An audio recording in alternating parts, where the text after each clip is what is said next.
मैं हमारे दलित भाइयों से अपील कर रहा हूं कि आपने बरसों कांग्रेस पार्टी का साथ दिया। आज मजलिस इत्तेहादुल मुस्लिमीन आपके दरमियान में है। मैं हमारे दलित भाइयों से अपील कर रहा हूं, बहनों से अपील कर रहा हूं कि कल तक आपके पास विकल्प नहीं था, आज आपके पास एक विकल्प है। आज साबिर भाई और सुलेमान भाई आपके दरमियान में। आपने बरसों कांग्रेस का साथ दिया तो कभी भाजपा का साथ दिया। मैं आज आपसे अपील कर रहा हूं कि गुजरात में आपको एक मर्तबा असदुद्दीन ओवैसी का साथ दीजिए। मैं आपसे वादा कर रहा हूं कि आपके मसाइल, आपके हुकूक को हम दिलाएंगे।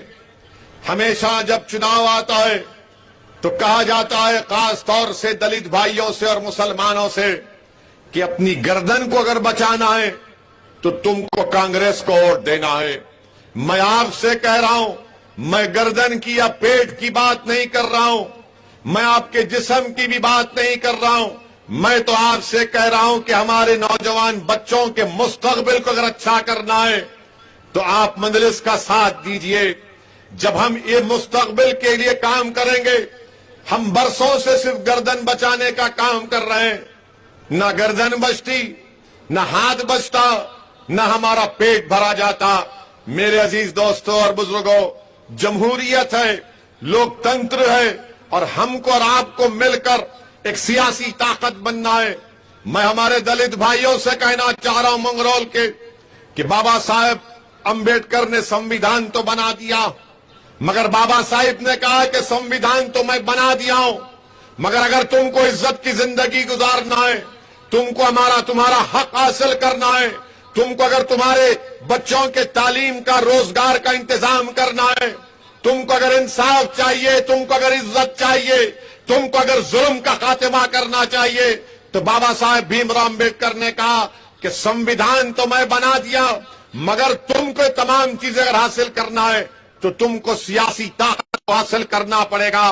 अगर संविधान में जो बराबरी की बात कही गई, संविधान में जो भाईचारगी की बात कही गई, संविधान में जो तमाम लिबर्टी, आजादी की बात कही गई, याद रखो अंबेडकर ने कह दिया ये तमाम चीजें सिर्फ संविधान में एक लफ्ज के तौर पर रहेंगी। अगर तुम इसको हासिल करना चाहते हो हकीकी मानों में, तो आपको अपनी सियासी ताकत बनना पड़ेगा।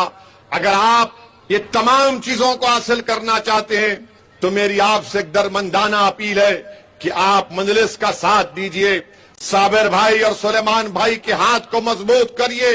मेरे अजीज दोस्तों और बुजुर्गों, पोरबंदर के वो 100 हमारे भाई जो आज मायूस हैं, मैं आज के उन इस जलसे से उनसे अपील कर रहा हूं कि मायूस मत हो। हम लड़ेंगे आपके लिए, हम आपकी आवाज बनेंगे, मगर आप हरगिज आप इस तरह की बात मत करिए कि हम दुनिया को छोड़ देंगे, हम खुदकशी करेंगे। आपसे मैं अपील कर रहा हूं कि हमको डरने और घबराने की जरूरत नहीं है। कांग्रेस पार्टी का आपने साथ दिया तो कभी बीजेपी का साथ दिया। अब कांग्रेस पार्टी के लोग कल से मंगरौल में और पोरबंदर में ये पुकारना शुरू कर देंगे कि ओवैसी आया है तो बीजेपी को जिताने के लिए आया है। आप देख लेना, कल से शुरू हो जाएंगे। और हमारे आने से पहले सुलेमान भाई बता रहे थे कि कांग्रेस के जिम्मेदार लोग ये कह रहे थे कि ओवैसी आएगा तो यहां पर दंगा होगा, ओवैसी आएगा तो मदरसों को खतरा होगा।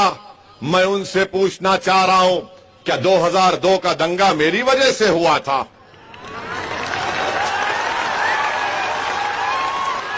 जब कांग्रेस की सरकार थी गुजरात में तो 1969 का दर्दनाक दंगा मेरी वजह से हुआ था।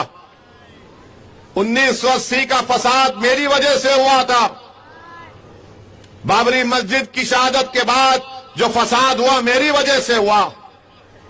मैं हमारे कांग्रेस के जिम्मेदारों से कहना चाह रहा हूं, इस तरह की बकवास मत करो, सियासी तौर पर मुकाबला करो। मगर मैं खुश हूं कि अभी हमने अपना सफर का आगाज किया पोरबंदर, सौराष्ट्र में और मंगरौल में, तो कांग्रेस पार्टी के पेट में दर्द शुरू हो चुका है। ये हमारी कामयाबी की पहली निशानी है।